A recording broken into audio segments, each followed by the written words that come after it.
إنما يخشى الله من عباده العلماء۔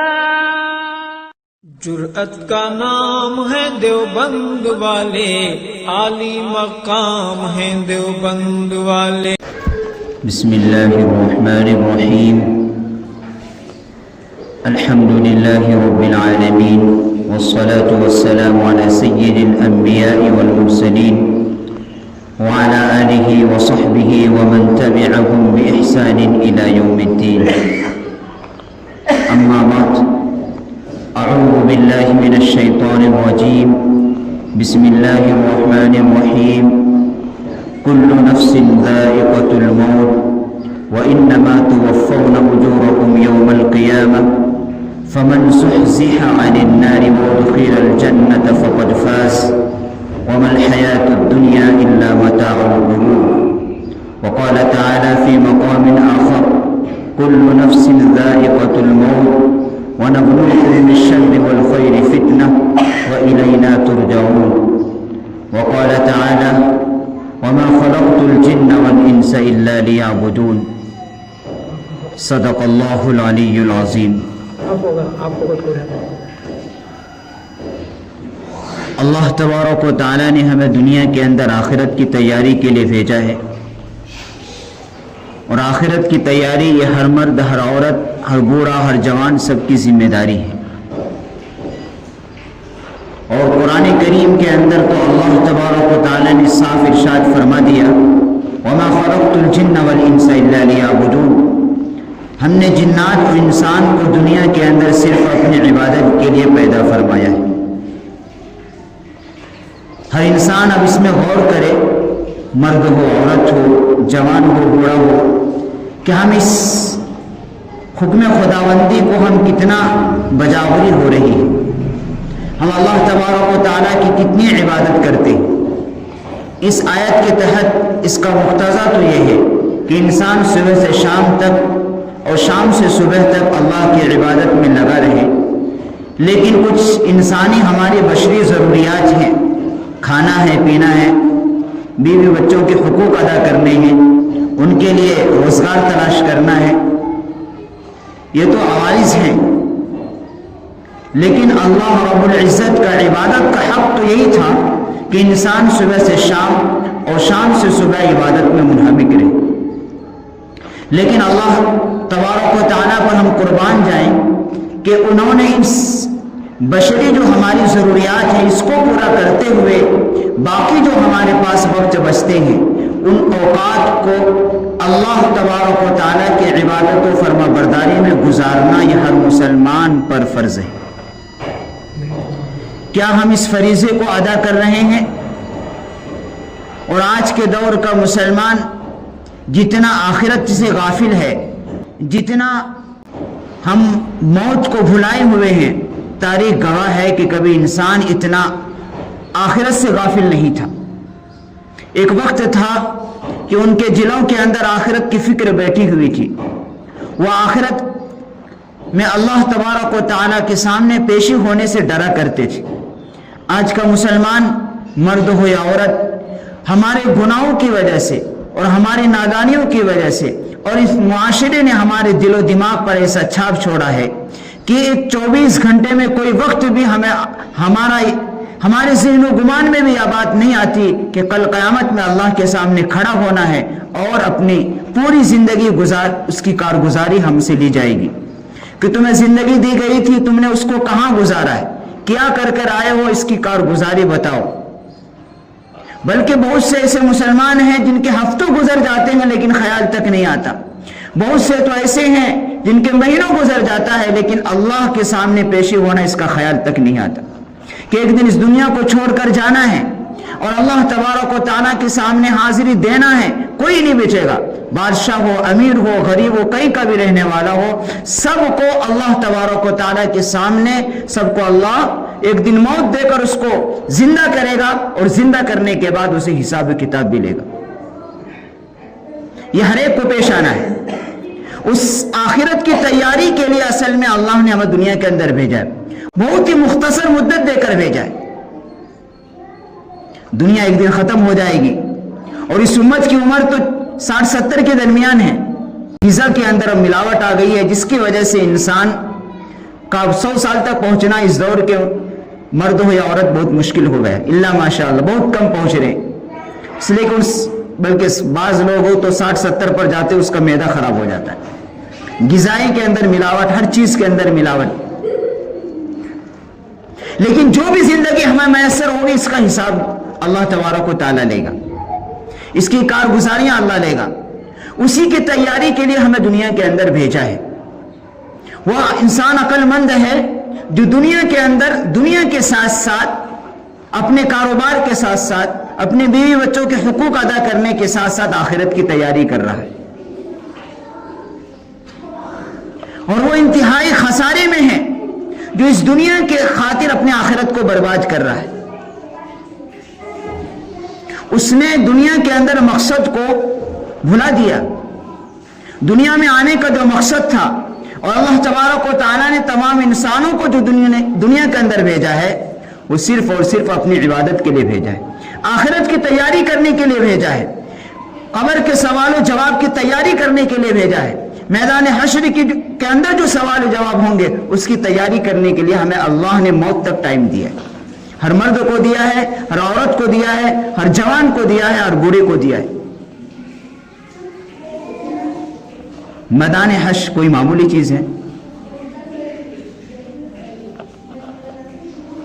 کہ اتنا نفسی نفسی کا عالم ہوگا کہ سورج آج ہزاروں کلومیٹر دور سے جب گرمی پھینکتا ہے تو لوگ پریشان ہو جاتے ہیں. جب وہ ایک نیزے پر آئے گا تو کتنی گرمی پھینکے گی. روایت کے اندر آتا ہے کہ آدمی کا دماغ اس طرح کھولتا ہوگا جس طرح جب پانی کو ہانڈی میں جب پانی گرم ہو جاتا ہے تو کیسے ابال آتا ہے، ایسے اس کا دماغ کھوپڑی ابل رہا ہو. اور پسینہ، اللہ کی پناہ، کوئی تو اتنا پسینہ ہوگا کہ کوئی انسان خود اپنے پسینے میں ڈبکی لگا رہا ہو. ہر انسان اپنے اعمال کے بقدر میدان حشر کے اندر پسینے میں ڈوبا ہوا ہوگا. کوئی پنڈلی تک، کوئی گھٹنوں تک، کوئی کمر تک، کوئی سینے تک، اور کسی کا پسینہ تو اس میں لگام کی طرح اس کے منہ میں گھس رہا ہو، اور کوئی تو پسینے میں ڈبکی لگا رہا ہو. اس نفسی کے عالم میں سب پریشان ہوں گے، سب پریشان ہوگا. ابھی حساب و کتاب شروع نہیں ہوگا. لوگ چاہیں گے کہ حساب و کتاب جلدی شروع ہو جائے، جس کے لیے جنت میں جانے کا فیصلہ ہو جائے، جس کے لیے جہنم میں جانے کا فیصلہ ہو جائے. حساب و کتاب تو شروع ہو. سب پریشان ہوں گے. اس نفسی کے عالم میں لوگ جائیں گے بھاگتے ہوئے.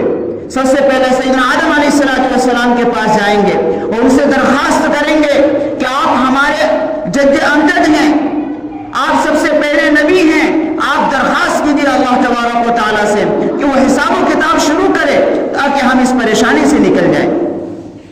وہ جواب دیں گے نہیں یا رب نفسی، نہیں، آج اگر میں نے جنت کے اندر ایک غلطی کی تھی، اس غلطی کی وجہ سے مجھے جنت کا لباس اتار کر جنت کے اندر بھیج دیا تھا. اگر اللہ تبارک و تعالیٰ نے مجھے صرف اس غلطی کا سوال کر لیا تو مجھے بھی آج کوئی بچانے والا نہیں ہوگا. وہ ہاتھ کھڑے کر دیں گے. پھر لوگ ان کے پاس سے اٹھ کر نوح علیہ السلام کے پاس جائیں گے، ان سے بھی یہی درخواست کریں گے کہ آپ نے 950 سال تک، 1-2 سال نہیں، 950 سال تک اللہ کے دین کی کام کیا. آپ نے لوگوں کو دن کے اندر بھی بلایا، رات کے اندھیریوں میں بلایا، اور ہر وقت 950 سال تک دعوت و تبلیغ کا کام کرتے رہے. آپ اللہ تبارک و تعالیٰ سے سفارش کریے کہ وہ حساب و کتاب شروع کرے تاکہ ہم لوگ اس پریشانی سے نجات ملے. وہ بھی کھڑے کر دیں گے ہاتھ کہ نہیں یا رب نفسی، اللہ آج میں اپنے علاوہ کسی اور کا سوال نہیں کرتا. اگر میرا اللہ مجھے اس وقت اگر یہ پوچھ لے گا کہ تو نے اپنے بیٹے کا سوال کیوں کیا تھا مجھ سے، تو میں کیا جواب دوں گا. چنانچہ وہاں سے پھر سیدنا ابراہیم علیہ السلام کے پاس آئیں گے. وہاں بھی لوگ یہی کہیں گے آپ اللہ کے خلیل ہیں. آپ اللہ تبارک و تعالیٰ سے درخواست کیجیے کہ وہ حساب و کتاب بندوں کا شروع کرے. جس کے لیے جنت میں جانے کا فیصلہ وہ فیصلہ ہو جائے، جس کے لیے جہنم میں جانے کا فیصلہ وہ فیصلہ ہو جائے، تاکہ ہم یہ جو پریشانیاں ہو رہی ہیں اس پریشانیوں سے ہم بچ جائیں. اس سے اندازہ لگائیے کہ میدان حشر کا منظر کیسا ہوگا.